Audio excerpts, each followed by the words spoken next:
kita semua. Baiklah, sebelum mulai pelajaran, mari kita membaca doa dulu. Oke, untuk ketua kelas boleh dipimpin. Sebelum mulai pelajaran, boleh dipimpin baca Al-Qur'annya dulu. Coba baca surat Al-Ma'un sampai selesai. Mas Rizky tolong dipimpin ya. Oke, sekarang kita masuk ke materi ya. Jadi di sini kita akan membahas tentang azan. Pasti di sini semua udah pada tahu azan kan? Yang azan adalah panggilan untuk kita melakukan sholat. Nah itu. Jadi kalau menurut bahasa, azan itu adalah menginformasikan. Sedangkan menurut istilah, azan itu menginformasikan tentang waktu-waktu sholat dengan bahasa tertentu. Coba kita dengerin dulu azan dari teman kita. Oke, silakan Mas Ahmad. Allahu Akbar, Allahu Akbar, Allahu Akbar, Allahu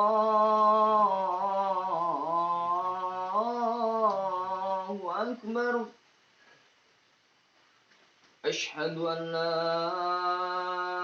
ilaha illallah.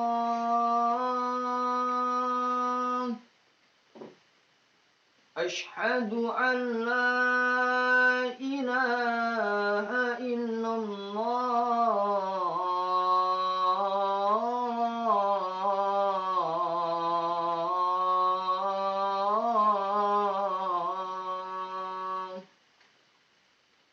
Asyhadu anna Muhammadar Rasulullah.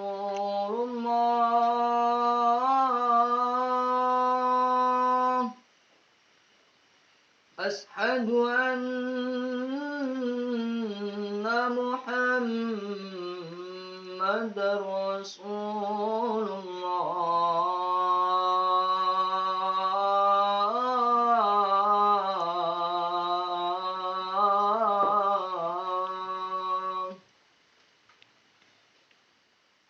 Hayya 'alas shalah.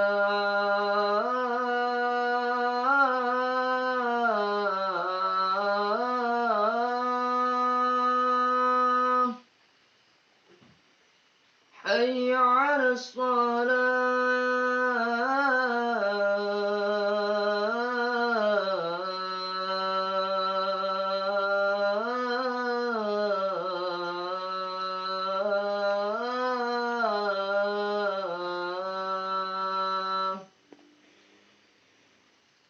Hayya 'alal falah.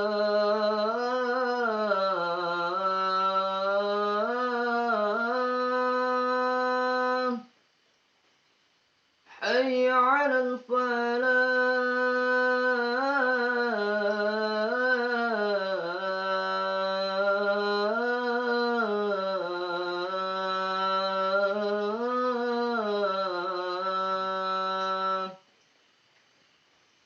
Allahu Akbar, Allahu Akbar. La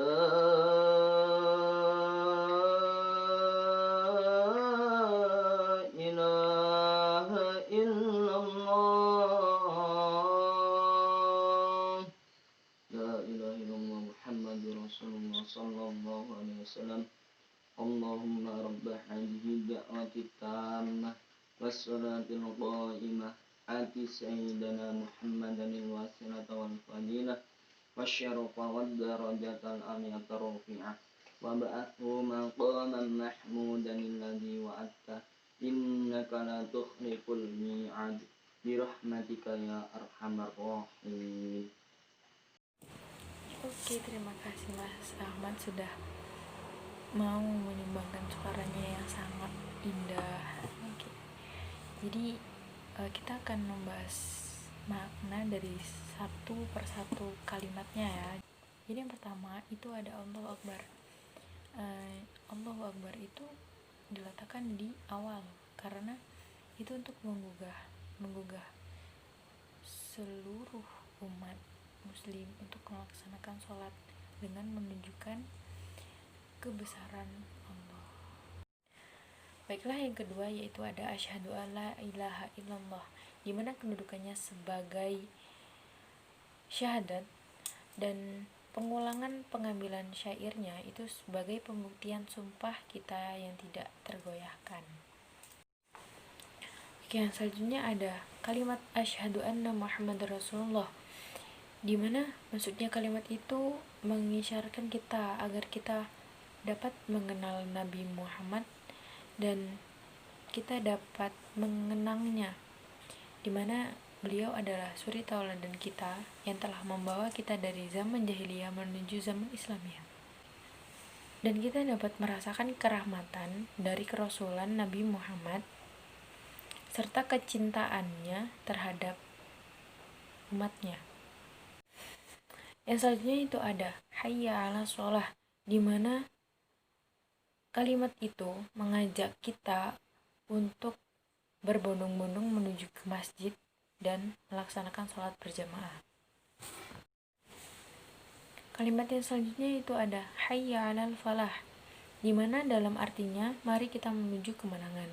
Jadi yang dimaksudkan dalam kemenangan di sini itu adalah keimanan kita sebagai seorang muslim. Namun berbeda dengan azan pada sholat subuh. Azan pada sholat subuh itu ada tambahan, yaitu as-sholatu khairum minan naum.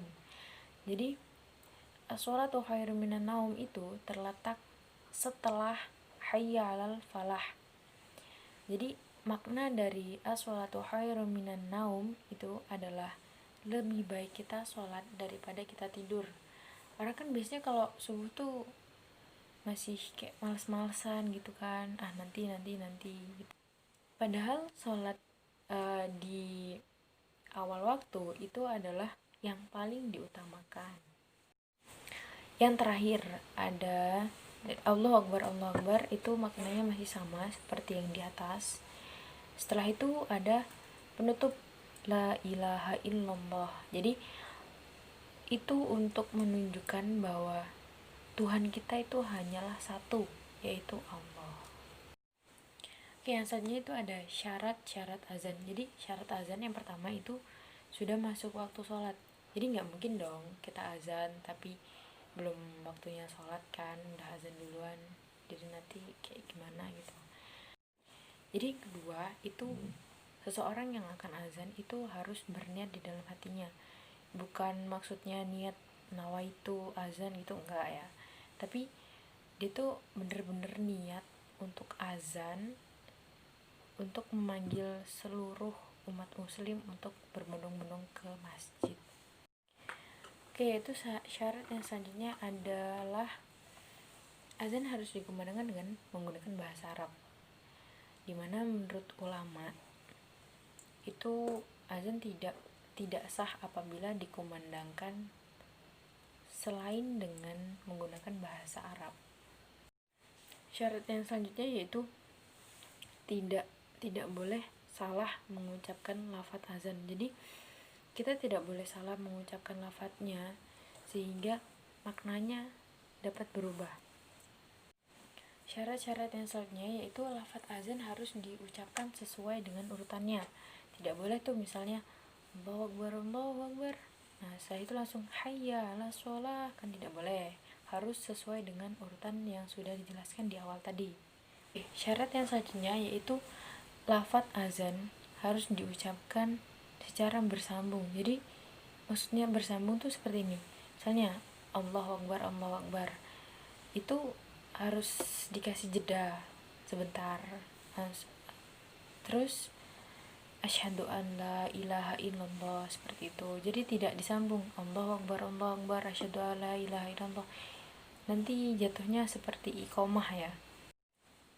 Baik, yang terakhir, syarat yang terakhir yaitu azan diperdengarkan untuk orang-orang yang tidak berada di tempat muazin itu berada.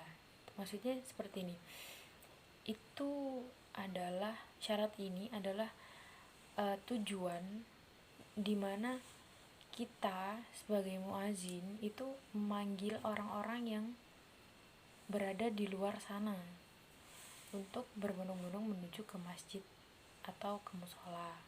Jadi bisa menggunakan pengeras suara seperti itu.